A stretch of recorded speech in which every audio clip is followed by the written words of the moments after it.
இந்த வீடியோவில் நம்ம பெஹரிலால் என்ஜினியர்ஸ் ஐபிஓ பற்றி பார்க்க போகிறோம். இந்த ஐபிஓ ஆகஸ்ட் 12ஆம் தேதி ஓப்பன் ஆகி ஆகஸ்ட் 14ஆம் தேதி க்ளோஸ் ஆக போகுது. இந்த ஐபிஓட price band higher price band வந்து பார்த்தீங்கன்னா ₹285 per ஷேராக இருக்குது. ஒரு லாட்டுக்கு 52 ஷேர்ஸ். இந்த ஐபிஓட இஷ்யூ சைஸ் வந்து பார்த்தீங்கன்னா 301 கோடியாக இருக்குது. இதில் ஃப்ரெஷ் இஷ்யூ வந்து 93 கோடியும், ஆஃபர் ஃபார் சேல் தான் வந்து அதிகமாக இருக்குது, 208 கோடியாகவும் வந்து இருக்குது. இதில் வந்து ரீட்டைல் கோட்டாக்கு 37% வந்து ஒதுக்கியிருக்காங்க. QAB இன்வெஸ்டர்ஸ்க்கு வந்து ஆல்மோஸ்ட் 47% வந்து ஒதுக்கியிருக்காங்க. ஸோ இப்போ இவங்க பிஸ்னஸ் என்னன்னு சொல்லிட்டு நம்ம குயிக்காக பார்த்துடலாம்.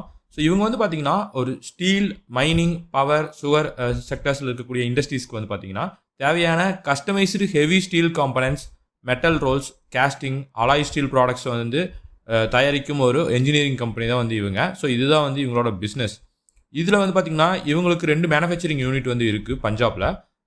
இவங்களுக்கோட 2026 மே 31 படி இவங்களோட ஆர்டர் புக் வந்து பார்த்தீங்கன்னா 178 கோடி ஆர்டர்ஸ் வந்து இவங்க கையில் வச்சுக்கிறதா வந்து இவங்க சொல்லியிருக்காங்க. இப்போ குயிக்காக இவங்க ஃபினான்ஷியல்ஸுக்கு போயிடலாம். இவங்க ஃபினான்ஷியலில் ஃபஸ்ட்டு இவங்க இன்கம் பார்க்கலாம். ஸோ 2024 2026 வரைக்கும் பார்க்குறோம். ஸோ ஒவ்வொரு ஃபினான்ஷியல் இயர்லையும் இவங்களோட ரெவன்யூ இன்கம், டோட்டல் இன்கம் வந்து பார்த்தீங்கன்னா கன்சிஸ்டண்ட்டாக இம்ப்ரூவ்மெண்ட் ஆகிட்டு இருக்கிறத நம்மளால் பார்க்க முடியுது. ப்ராஃபிட்டுமே வந்து பார்த்தீங்கன்னா நல்ல இம்ப்ரூவ்மெண்ட் ஆகிட்டு இருக்கு ஒவ்வொரு ஃபினான்ஷியல் இயர்லையும். 2026 வந்து 64 கோடியாக இருக்குது. இவங்களுக்கு கடன்களும் இருக்குது. டெப்ட் வந்து பார்த்தீங்கன்னா 2026 ஃபினான்ஷியல் இயரில் 41 கோடியாக இருந்திருக்கு. பட் 2026 ஃபினான்ஷியல் இயரில் வந்து அது 17.78 கோடியாக வந்து குறைஞ்சிக்கிறத நம்மளால் பார்க்க முடியுது. ஸோ இப்போ 2025-26 ஃபினான்ஷியல் இயர் கம்பேர் பண்ணும்போது இவங்களோட ரெவன்யூ 5.8%, எபிடா வந்து 24% உயர்ந்திருக்கு. ப்ராஃபிட் வந்து பார்த்தீங்கன்னா 22% வந்து உயர்ந்திருக்கு. இப்போ இவங்களோட கீ பேராமீட்டர்ஸை பார்த்தலாம். இவங்களோட ROCE நல்லா இருக்குது, ரிட்டர்ன் ஆன் நெட் ஒர்த் நல்லா இருக்குது, பேட் மார்ஜின் வந்து பார்த்தீங்கன்னா 12.1% இருக்குது, இதுவும் நல்லா இருக்குது. எபிடா மார்ஜின் பார்த்தீங்கன்னா 8.9 இருக்குது. டெப்ட் ஈக்விட்டி ரேஷியோ 0.06, ஆல்மோஸ்ட் வந்து டெப்ட் ஃப்ரீயாக தான் இவங்க வந்து இருக்காங்கன்னு சொல்லிட்டு நம்மளால் தெரிஞ்சுக்க முடியுது. ஓவராலாக ஃபினான்ஷியல் வைஸ்லையும் சரி, கீ பேராமீட்டர்ஸ்லையும் சரி, இவங்களோட ஃபினான்ஷியல்ஸ் வைஸில் இவங்க நல்லா இருக்காங்கன்னு சொல்லிட்டு நம்மளால் தெரிஞ்சுக்க முடியுது. இப்போ இவங்களோட வேல்யூஷன்ஸ்க்கு வரலாம். இவங்களோட PE வந்து போஸ்ட் IPO 18.65 இருக்குது. ஸோ ரீசனபிள் PE தான் தெரியுது. இவங்களோட ப்ரொமோட்டர் ஹோல்டிங்குமே வந்து பார்த்தீங்கன்னா IPOக்கு பின்னாடி 70% பங்குகளை வந்து இவங்க ப்ரொமோட்டர்ஸ் தான் ஹோல்ட் பண்ணிட்டு இருக்காங்கன்னு சொல்லிட்டு தெரிஞ்சுக்க முடியுது. இது வந்து ஒரு எக்ஸலண்ட்டான ப்ரொமோட்டர் ஹோல்டிங். இப்போது இவங்களோட பியர் கம்பெனிஸ் வந்து கூட இவங்க எப்படி பெர்ஃபார்ம் பண்ணுறாங்கன்னு பார்த்தலாம். ஸோ இவங்க பண்ணிட்டு இருக்கக்கூடிய சிமிலரான பிஸ்னஸ் பண்ணிட்டு இருக்க நிறுவனங்களோட PE வந்து பார்த்தலாம். ஸோ இந்த PEs எல்லாத்தையும் கம்பேர் பண்ணி பாருங்கள். இவங்களது வந்து 18.65 இருக்குது. இது வந்து பார்த்தீங்கன்னா ஒரு ஃபேரான PE இருக்குது. இதோட அதிகமான PE ரேஞ்சஸ் தான் வந்து மற்ற கம்பெனிஸ் இருக்காங்க. ஸோ வந்து வேல்யூஷன் வைஸில் வந்து இவங்க ரீசனபிளான வேல்யூஷனில் தான் வராங்கன்னு சொல்லிட்டு நம்மளால் தெரிஞ்சுக்க முடியுது. அதே மாதிரி இவங்களோட ரிட்டர்ன் ஆன் நெட் ஒர்த் வந்து மற்ற நிறுவனங்களை விட பெட்டராக இருக்குன்னு சொல்லிட்டு நம்மளால் தெரிஞ்சுக்க முடியுது. ஸோ ஓவராலாக பியர் கம்பெனிஸ் கூட கம்பேர் பண்ணும்போது இவங்க வந்து நல்லா ஃபேவரபுளாகவே இருக்காங்கன்னு சொல்லிட்டு நம்மளால் தெரிஞ்சுக்க முடியுது.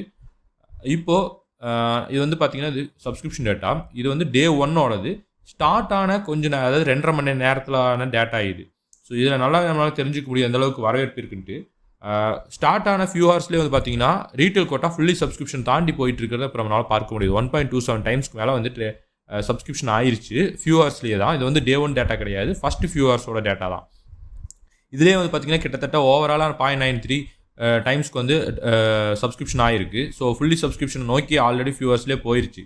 இதிலே தெரிஞ்சுக்க முடியுது இந்த IPOக்கு வரவேற்பு இருக்குது அப்படின்னு சொல்லிட்டு.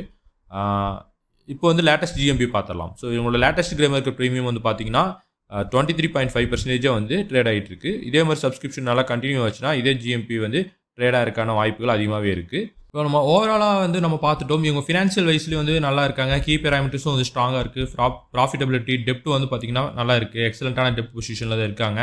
வேல்யூஷனும் வந்து ஃபேராக ரீசனபுளாக இருக்குது. பியர் கம்பேரிசன்லையும் ஃபேவரபுளாக இருக்காங்க. ஸோ ஓவராலாக வந்து இவங்க வந்து நல்ல IPOவாக தான் இருக்காங்க. லிஸ்டிங் இன்னும் வந்து பார்த்தீங்கன்னா தரக்கான பொட்டன்ஷியல் இருக்கக்கூடிய IPOவாக தான் தெரியுது GMP வைஸ் பார்க்கும்போது. ஃபஸ்ட்டு ஃபியூ ஹவர்ஸோட சப்ஸ்கிரிப்ஷன் டேட்டாவை பார்க்கும்போது இந்த IPOக்கு நல்ல வரவேற்பு இருக்குன்னு சொல்லிட்டு தெரிஞ்சுக்க முடியுது. ஸோ இப்போ இந்த IPOவை நீங்கள் அப்ளை பண்ணுறீங்களா இல்லையா அப்படின்னு சொல்லிட்டு கமெண்ட் பண்ணுங்கள். ஸோ இந்த இன்ஃபர்மேஷன் உங்களுக்கு பிடிச்சிருந்தா இந்த வீடியோக்கு லைக் பண்ணிட்டு உங்கள் ஃப்ரெண்ட்ஸ்க்கு ஷேர் பண்ணுங்கள்.